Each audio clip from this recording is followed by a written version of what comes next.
We want to reflect today on the variety of choices that marketers have when choosing distribution channels for their products and services.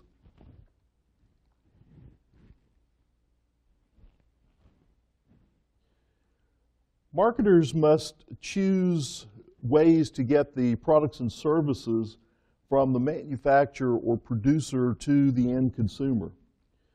This is a strategic choice, and it can affect the brand, the reputation of the brand and the company, and it certainly can affect the revenue and profit contribution of that particular brand to the company over a long period of time. So this is a very, very important choice that is made. Marketers make this choice early in the product development process and then work out the dynamics of distribution as the product is introduced into the marketplace. If we change distribution methods as we're going through the product life cycle, it can be difficult, it can be expensive. And why would that be the case? Well, we've already made investments in warehousing and transportation systems, and we've already built relationships with other companies who are distributing our products. So we don't want to disrupt those relationships unless we absolutely need to.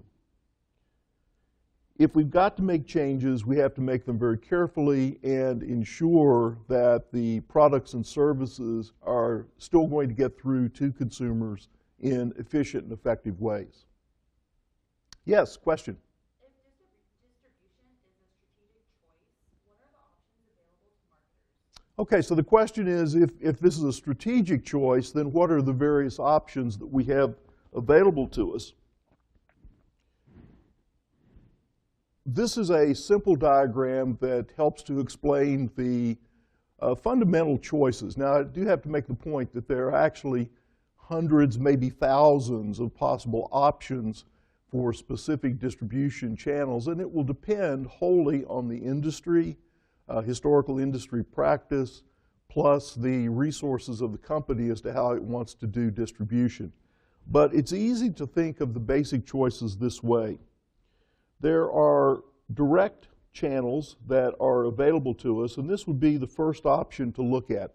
A direct channel is defined simply as the manufacturer or producer selling directly to the end consumer. There are no middlemen, there are no intermediaries in this particular model. Now, why would we want to do this? Well, one reason is that we maintain control of the relationship with the customer. We're not giving that relationship to a wholesaler or retailer. That could be very, very important for many companies, many products.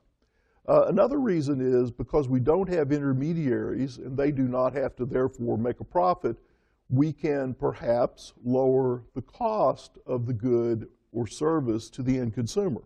That can benefit the end consumer. It may also mean that we can make more of a profit. So direct channels are an important consideration, and today with the internet, there are a lot more companies who are considering directly selling to and supplying goods and services to consumers without the use of middlemen. It's become an important facet of business activity.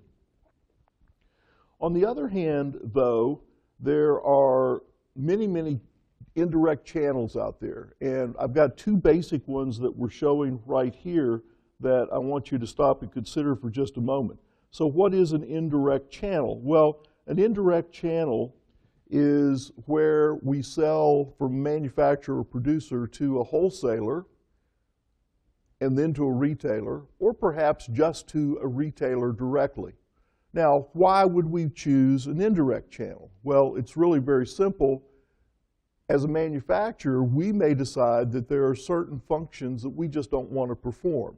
We would prefer to have someone else's truck back up to our manufacturing warehouse and take the product away and assume the responsibility for warehousing, transportation, marketing, and ultimate distribution to end consumers.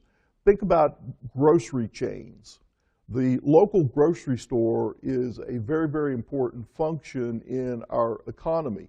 And it's an accumulation of products and services, but mostly products, from manufacturing companies all across the country and even around the world.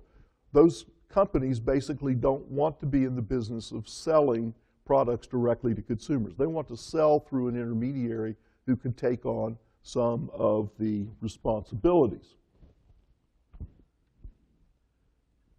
In fact, what we have to look at is what's called the utility of various distribution partners.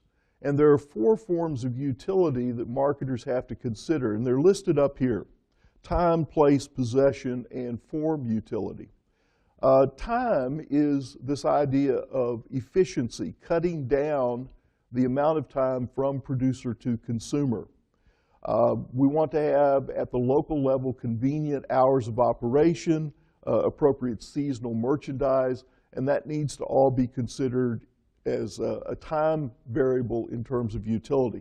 Place, we want to get the product to the place the consumer wants to buy it, where they want to buy it. Again, the local grocery store is a great example of this.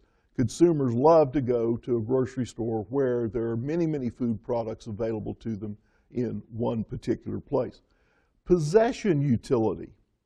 We oftentimes don't think about the importance of this, but most of us today use credit cards or debit cards. Some will still write checks. Some will still use cash. All of those are forms of gaining possession by the consumer to the particular good or service. And so local retailers and even wholesalers facilitate this for us by moving the products from manufacturer to end consumer. And then we have form utility. Going back to the grocery store example again, you can go into the deli department of a grocery store and say, you know, I really like the cheese that's in the case there, but I only want a ½ pound of it and I want it sliced extra thin. Can you do that for me? And of course they'll say yes, they'll create that form. Or you can go back to the deli or back to the bakery counter and say, would you make a birthday cake for my friend and put their name on it? And they'll say yes. So retailers and even wholesalers add form utility to products as it goes through the distribution channels. So what are some of the types of intermediaries that you could encounter out there? This is not a complete list, and I would encourage you to look in your textbook as well as in the other resource material in the classroom. But we have many, many different types of wholesalers out there. Some are very industry specific. For example, that should be truck jobbers, and rack jobbers are very, very important in the grocery industry because they actually take products into the stores and put them out on racks and counter displays, sometimes owned by the distribution company. In retail, we're all familiar with various forms of retail: department stores, discount stores, and various forms of specialty stores that we see out there.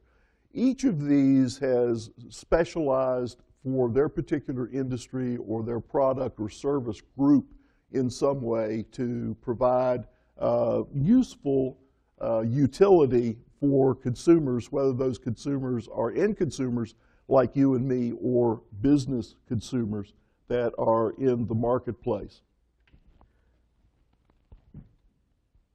The last concept that I want to talk about for just a moment is the idea of multi-channel distribution. Multi-channel distribution. This is used widely today by manufacturers and service producers, and the advantage of multi-channels is this ability to deliver goods and services to a wide variety of target markets and do it efficiently and effectively. Now, when we use the term multi-channel, we mean they use some combination of different types of indirect channels and also perhaps a direct channel. And each of those will be targeted at different target markets as appropriate. The disadvantage of multi-channel distribution is the potential for what's called channel conflict. Channel conflict is where some distribution partners may be harmed or may feel that they've been harmed by the actions of another channel. This is particularly true when a company decides to go direct to some consumers and bypass intermediaries or middlemen that they've used historically. Obviously, they're cutting them out of some business, and those companies perhaps don't like that. There are a wide variety of different examples of multi-channel distribution. Food companies, automobile manufacturers. Believe it or not, today you can go online to an auto company like General Motors or Ford, and you can actually order you a car or truck directly from the manufacturing facility. They will build that car or truck to your specifications, and you can actually go to the factory and pick it up, or for a small fee, they will bring it out to a local dealership. So that's the direct channel in the auto industry, and it bypasses the dealerships that we are traditionally familiar with. Netflix is a good example of a multi-channel distribution. Netflix will still mail you a DVD in the U.S. mail, but you can also do a download over the internet. So they are trying to appeal to different types of customers through the offerings of distribution. And Walmart, as an example of a retail store, Walmart is very, very concerned about the potential competition from Amazon and other large online companies. And so Walmart has created their own website and their own direct delivery, and they're advertising it heavily on TV today. So again, distribution is a strategic choice. It's an important strategic choice. Once you make the decisions, it's hard to change them, but we have to stay up to date and current with the latest in technology, as well as what consumers want to get the products to them efficiently and effectively. It's really not our intent for this video to cover all different types of distribution companies that there are in the marketplace, but I do want to give you a sense of the various types of wholesalers and retailers that are out there and available to marketers as they make decisions about their distribution strategies.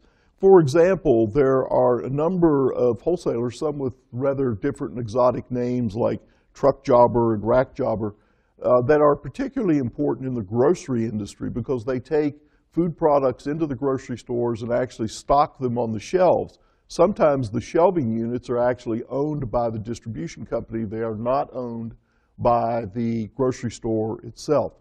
And of course, when we look at retailers, we're all familiar with department stores, discount stores, and a variety of different types of specialty stores where the store is particularly set up to handle the needs of a particular industry and the consumers that are finding the products or services from that specific industry.